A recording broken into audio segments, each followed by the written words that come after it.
this. Today we will see economics lesson unit 2, that is globalization and trade. Now the first introduction concept of this lesson is LPG. The abbreviation of LPG is liberalization, privatization and globalization. The concept on which we are going to concentrate is the globalization part. Initially we will see in an elaborate manner. First of all, we have to know what is globalization. During the early stage, that is before the World War I, what happened? All the countries were trading with each other, but there were no proper procedure, rules or regulation being followed. That is, any trading law. There was no law. They were trading as they like. If they need, suppose they needed spices from India, all the countries either they use the land route or the sea route to reach India to get their spices. This, if you remember your history second lesson, it would be better to understand. So after the First World War, you know what was the condition? All the countries were into economic crisis. They had a very bad situation. So at that point of time, they realized that there is a need to integrate their country, individual countries' economy with the world economy. Why? Because suppose any individual country is facing some kind of economic crisis, other countries will definitely help give a hand to the other country for the betterment of their economic condition. That is the reason, the actual main reason for the integration of a country with the world economy. And also, there should be always a measuring parameters, like what is happening in the other country. If not, the country may end up into any kind of problem. That is also another reason. So that is actually called as globalization, which was introduced by Professor Theodore Levitt. He said the integration of a country's economy with the world economy is a very important concept in the modern world. So this kind of globalization has got its own history, which includes 3 stages. The first stage is the Archean globalization. Archean globalization is nothing but it's an early form of globalization. As already I said, all the countries were trading with each other. For example, Silk Route from China to India. Why did they name that path as a Silk Route? It's a quite long path. They used to carry bundles and bundles of silk for trading to sell it to the other country.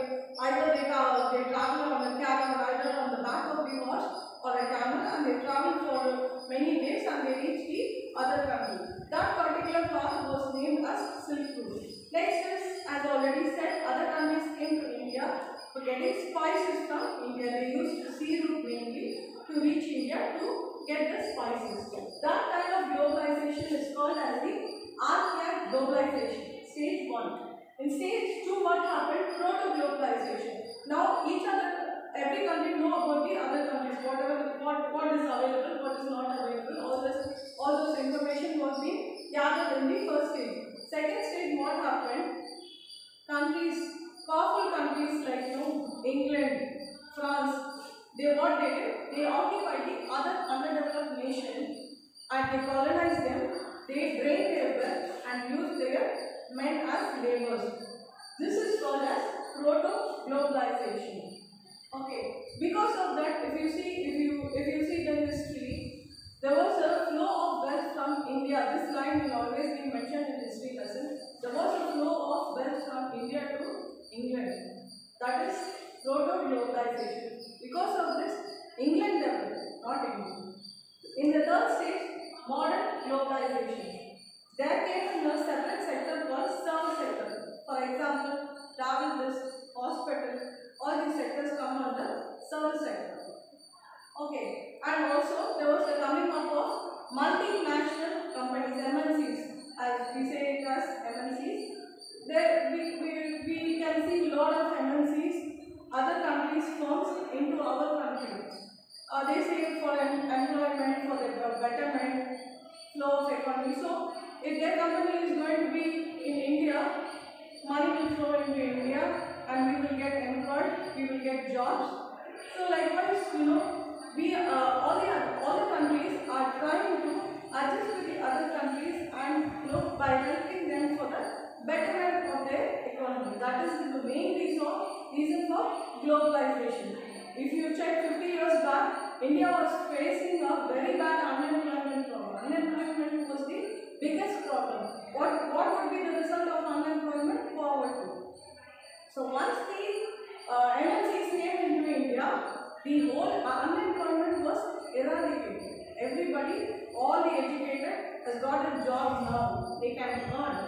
There's there's no need to face any kind of poverty. So this is all about the history of globalization.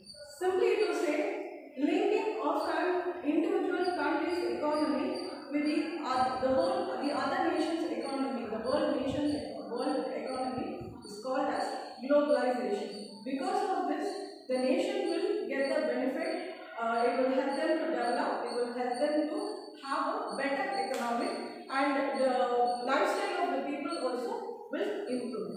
Traders from the Indian point of view. Guilds. Who are guilds? Guilds are nothing but they are group of members. For example, say suppose there are 50 or 100 craftsmen. They form an association. Trending word would be association. They form a society or an association. What do? Whatever they have manufactured, whatever their production could be, they carry it to the other nation or to the other country for trading. That kind of association was called as guilds. Why we are talking about them is because guilds are very important for trading purpose. They keep moving from one place to the other place, constant moving from one place to the other place, because they want to sell their product. There may be thousands and thousands of craftsmen in one particular country, but if they have to sell their product for a good amount, then they have to move to the other country. So they will not move individually as how it is happening today. They used to move in a group. That particular group is called as guilds. Not only product, because of them, other countries came to know about India and we came to know about other countries. They learned our culture and we learned their culture, food habits, dressing sense, language. Every individual country's idea started to share. Knowingly or unknowingly, we started to communicate and share and learn the ideas. It's only mainly because of them. I will not say they are the only reason. They are also the most important reason for the sharing of the ideas between each nation. Not only that, after that what happened is we can see number of countries invading India. After hearing about India, its wealth and richness, its fertility, they started to invade India. First the European traders came to India, and the most important person who was successful through the sea route, who crossed the Cape of Good Hope and reached India, was Vasco da Gama. If not him, even now I don't know what would have happened, but still he was the first person to cross the many travelers try to reach to find out what is happening around the world, what are the other countries happening is there located around the world, but still many of them failed in between, whereas Vasco da Gama, he was the successful person to reach India. Next is the Portuguese. After them came the Portuguese. They used the same sea route and they landed up in Calicut, that is in Kerala, in 1498. Next, the Dutch people, they reached Masulipatam and they took indigo. Indigo is nothing but it's like a dye. No, not like the modern fabrics what we use now. In those days, they used to apply colors to the cloth. Almost all the cloth will be white in color. Then after cleaning the cloth, then the color should be applied, either yellow, red, blue or black, whatever it is. That the main ingredient of the color is indigo. That for that particular product, the Dutch people came in and they purchased indigo in a large. Next is the British. We already know the British landed up in Madras, and if you know your history lesson, definitely you will know what happened. What did they do? They colonized us, they took our wealth, they used all the resources available. They did not forgive or forget anything. They used all the possible resources, all the available resources in Madras.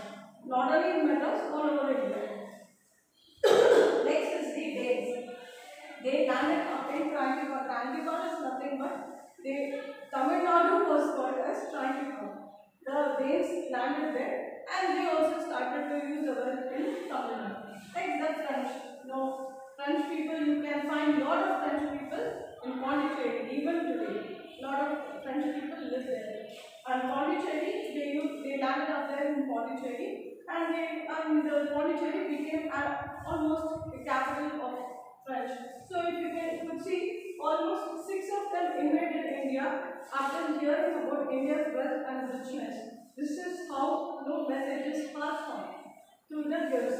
And those messages attracted the foreigners to invade India for its richness and wealth, fertility, all the available resources.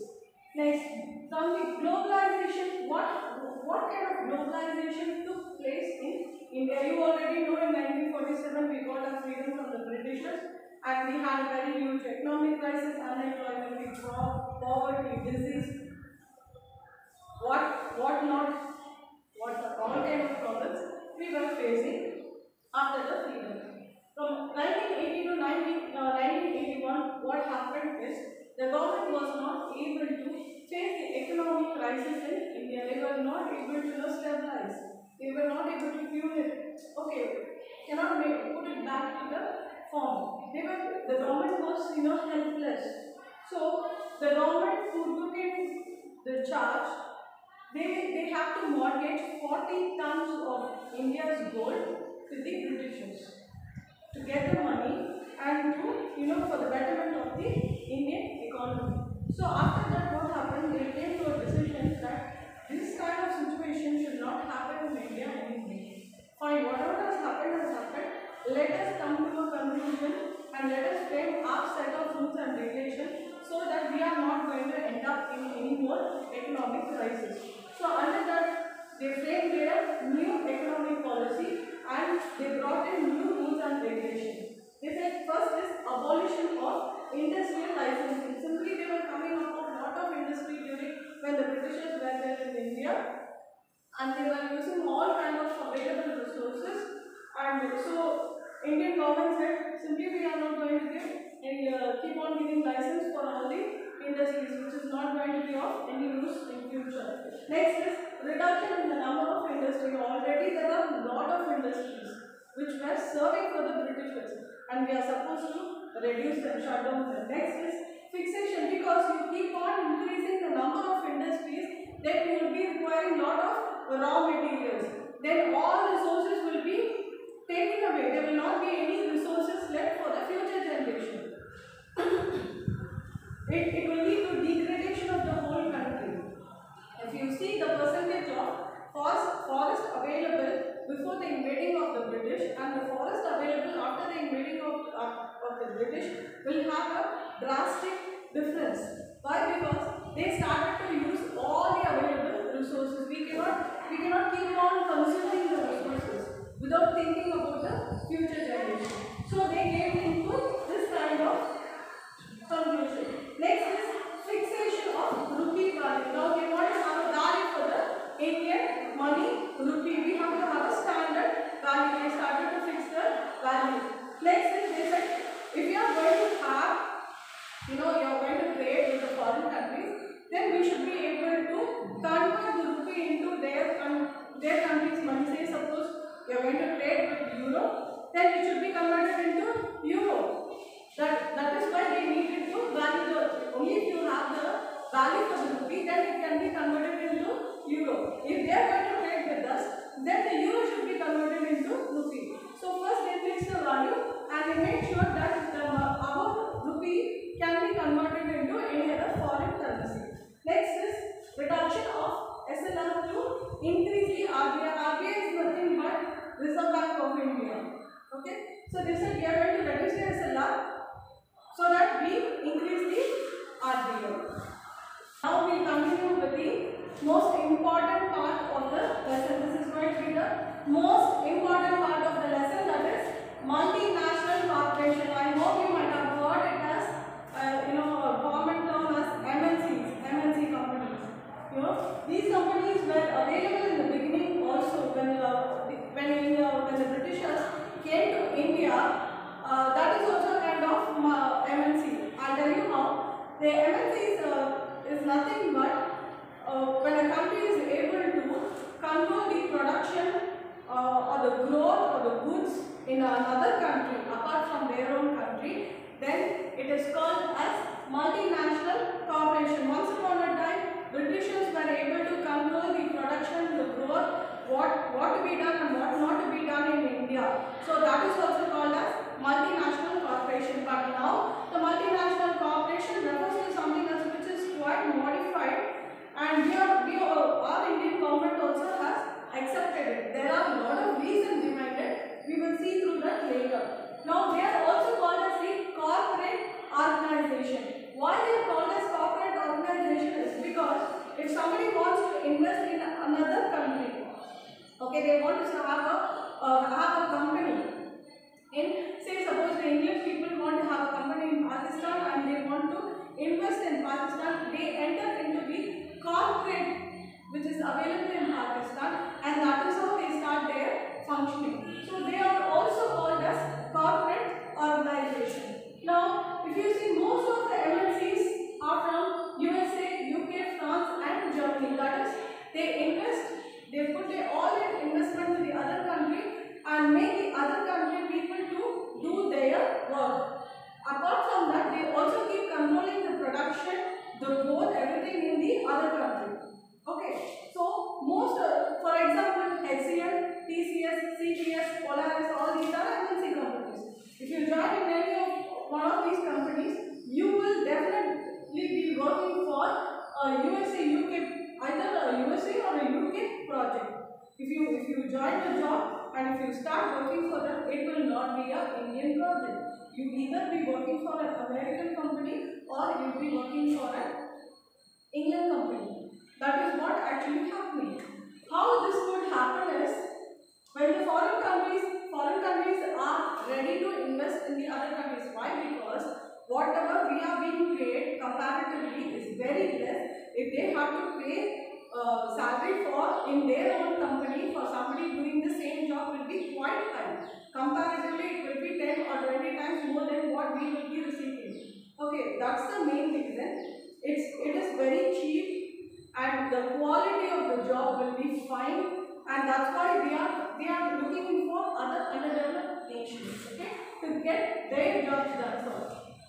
Okay, so how this could be done? Indian government knew what is happening. They knew everything. We are using our resources. On the other hand, we are also somehow getting benefited out of them.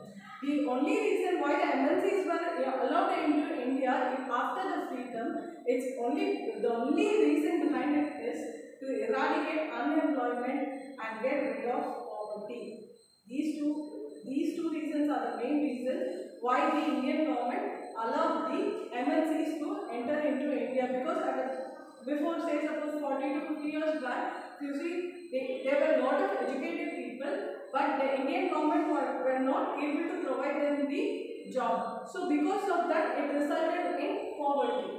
So in order to eradicate both this unemployment and poverty, Indian government, logically speaking, they allowed the MNCs to get into India by signing something called as Foreign Investment Policy.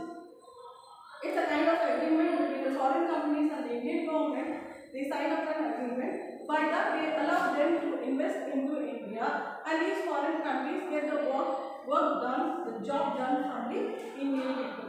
That is the actual setup of the scenario of the multinational corporation.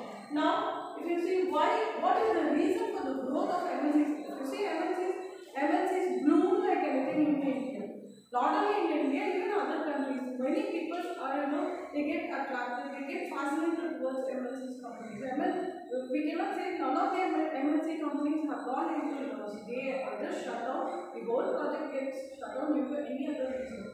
But not because they they have faced loss in our country or any other country. What is the actual main growth of MNCs? Main reason is expansion of market. They keep expanding. For example, Pepsi, Coca-Cola, Pizza, all these are not Indian products. They are foreign products. But all over India, you can see pizza shops. They keep expanding their market. If one place, if they are not successful, in some other place they will be successful. Parallelly. In some other, so they keep expanding their market. That is the actual reason for their, success. Next is marketing superiorities. Now they keep marketing in all kind of ways. They do their marketing. They dominate in the process of marketing. That is the meaning of superiority. Okay, they keep dominating. Next is the financial superiority. The investment is huge. They invest like anything. Advertisements. Where not you cannot see the pizza advertisement at one point of time. TV, mobile phones, you open your YouTube or Facebook, anywhere, pamphlets, everywhere you can see. They keep, investing a lot into that. Next is technological superiority. Now you are done with the investment, advertisement, building of the building, attraction, everything is fine. Now you go for, now what happened? Gradually you attract everyone, everybody will get attracted towards it. And actually what will happen is, when everybody wants that product should be produced in a mass quantity. For that mass quantity, though they go in for an advanced technology. Now they become technologically superior. Next is product innovation. They keep, updating, trending. They keep matching with the expectation of the customer, door delivery, everything happens here. So that is called as product innovation. You keep on changing, you keep on updating. You don't give the same old idli or dosa. For I don't example pizza, every day it gets upgraded. It comes without a new flavor, new taste, kind of attraction. We are not bothered whether it is actually not tasty or not. We are attracted towards it based on the way it is being advertised. Next is, what would be the advantages and what would be the disadvantages of the MNCs? Advantages, as already I said, employment and eradication of poverty. Lot of millions and millions of people in India are into job. It's only because of MNC company, not because of the government. The Indian government has given us so many job opportunities, not because of that reason at all. Next is flow of money. All the educated are able to accommodate themselves in a job. Eradication of poverty, you have a lot of advantages. What are the disadvantages? When some other country is able to control us, it is one of the most, all the educated people are working for, you study here, you grow your brain here, you learn everything here, you become skilled, you become knowledgeable, and you spend your knowledge not for India, you spend it for either USA, UK, France or Germany. That is a great loss for Indian growth. That acts as an obstacle for the Indian growth. You study here, you make use of the Indian knowledge, but not for the growth of Indian country, but for the growth of the foreign country. That is what is actually happening. And many of them, what do?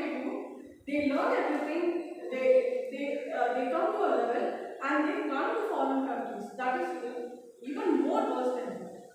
Okay, next is, that would be the advantages and the disadvantages. Next is fair trade practice and World Trade Organization. Okay, fair trade practice, even after this, it's a globalization, it's also a kind of, colonization of the other countries, but still we cannot avoid it. But the Indian government welcomed it, but with having under certain rules and regulations. Okay, what is fair trade practices? Actually, fair trade practices merely concentrate on the that no farmer should be affected because of this MNC company. That rule is always there. Not only in India, all around the world, no farmer should be affected because of this. Every farmer should be given their own freedom, because food is very, very important. And that comes from a farmer. He is very, very important. Even though the rule is there,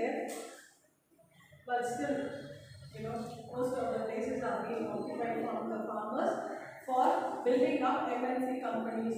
That is, one side it is actually happening, but the rule says the fair and trade practices merely focuses on the welfare of the farmers. Next is World Trade Organization.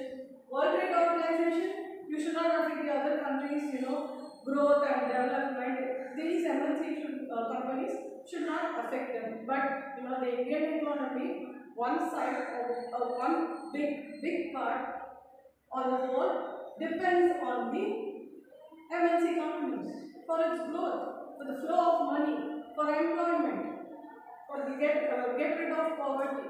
Knowingly or unknowingly, this is happening. So what happened in order to maintain these rules and regulations between our country and the other country? We have something called as GATT. Okay, 23 countries are member of it, and one among them is India. This is because we have a lot of MNC companies in India. Already we struggled for 100 years with the Britishers. We fought with them. We lost everything. After that only we got our freedom, and we are not ready to face the same situation once again. So we are into GATT in order to protect ourselves, from the foreign country exploitation of the foreign countries in the name of MNCs. Last part of this lesson, that is the World Trade Organization. This came into existence from 1995, and its headquarters is in Geneva, that's in Switzerland.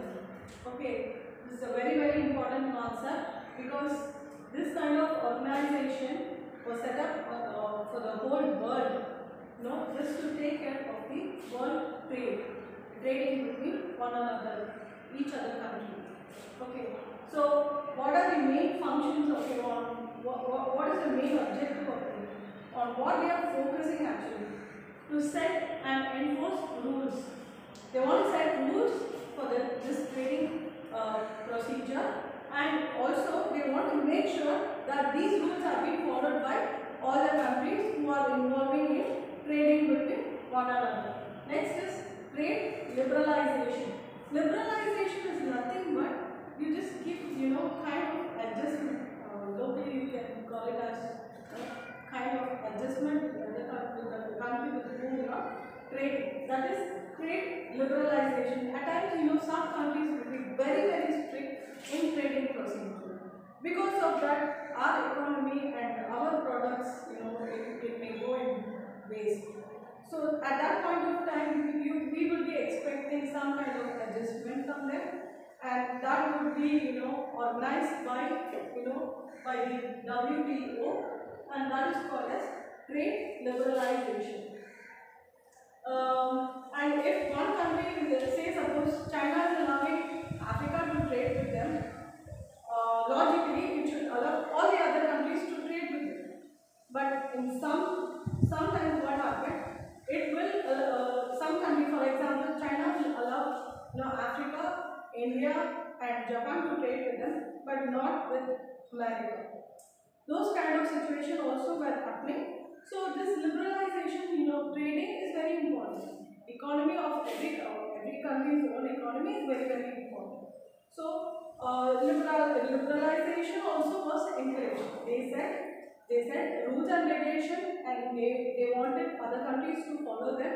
Also, they were looking for some kind of liberalization. Next is, say we were affected by corona, not only us, the whole nation, the whole world, but talking from the Indian point of view, we were affected by corona, and we knew from where the corona came in.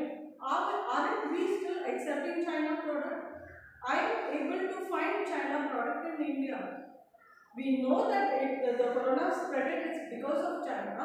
The whole Indian economy went down. Each and every single living creature in the world was affected. And India also, we were affected financially, economically, mentally.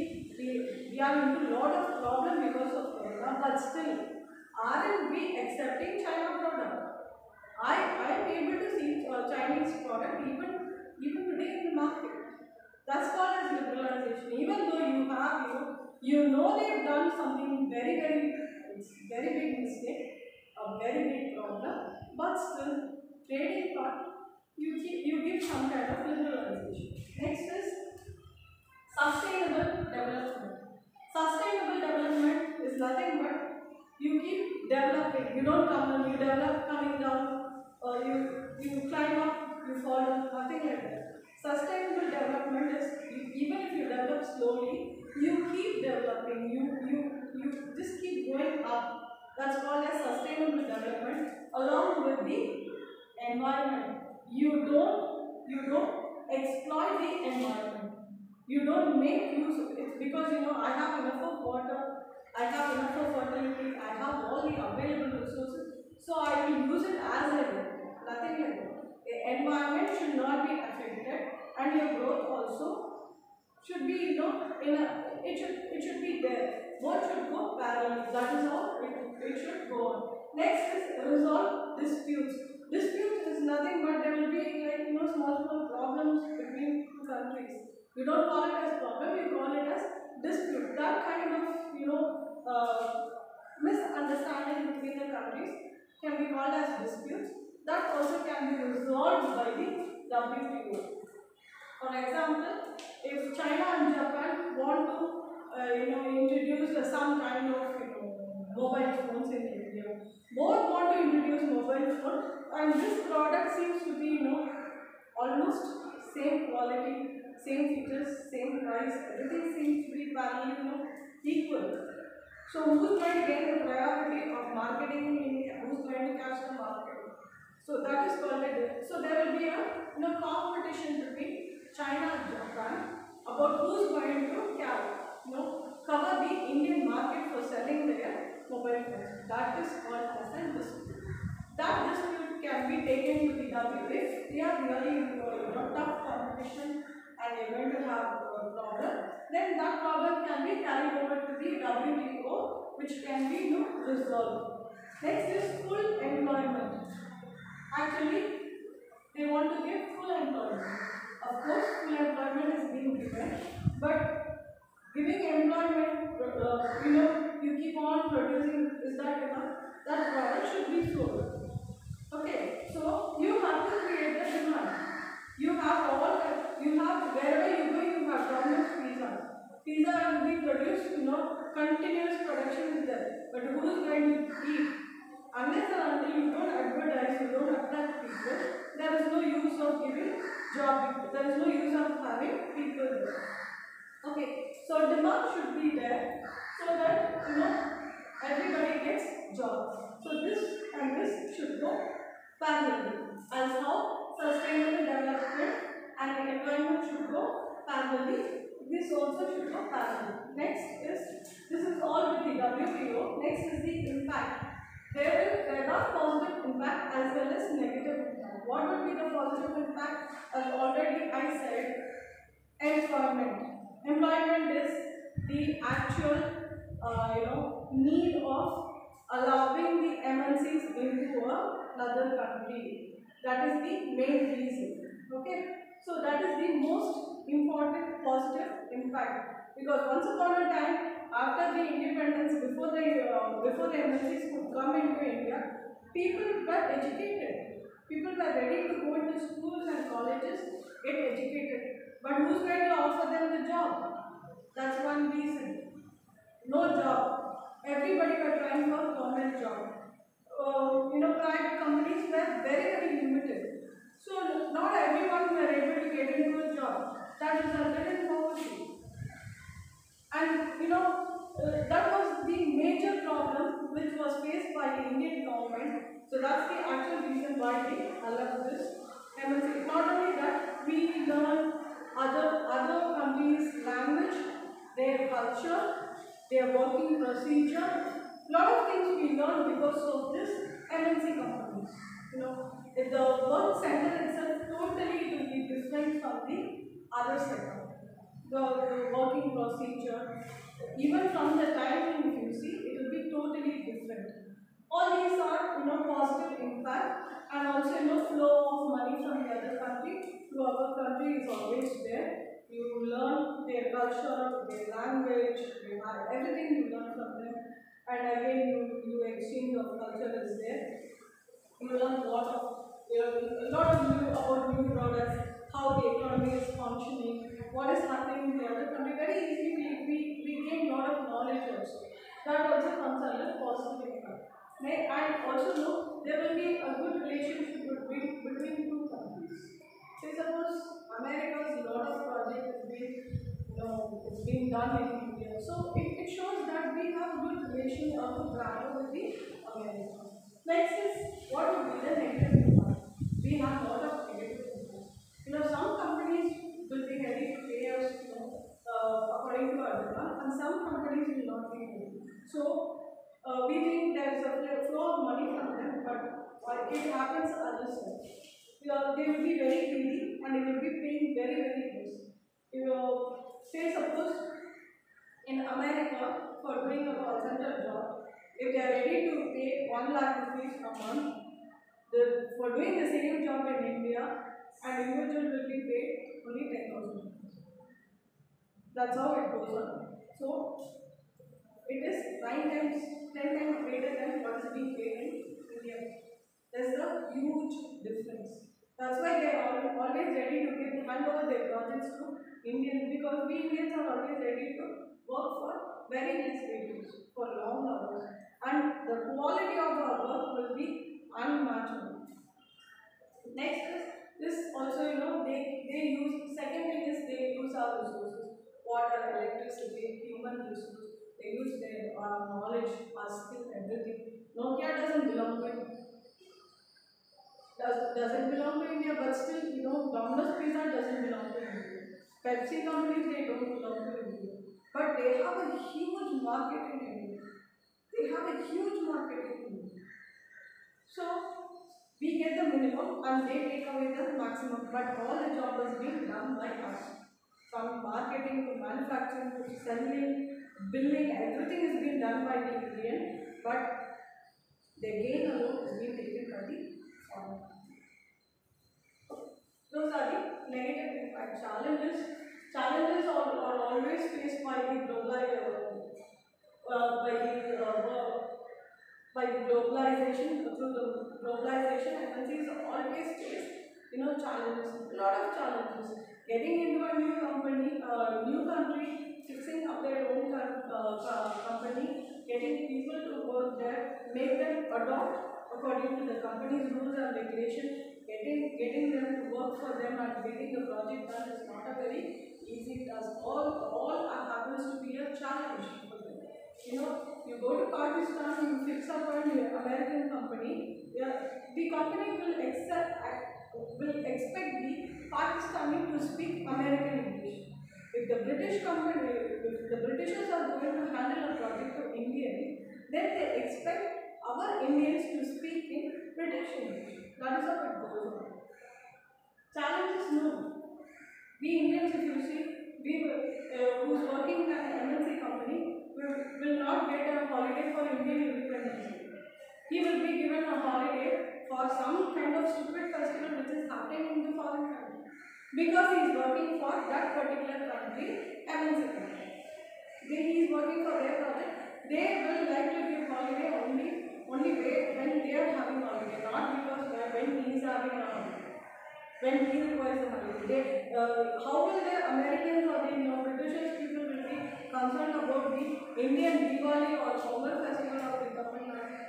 They will be concerned about only their own festival. So only those are the kind of challenges. And people sit in one place, they keep looking at the monitor and keep talking into the headphone, and they eat a lot of junk food where they spoil their health.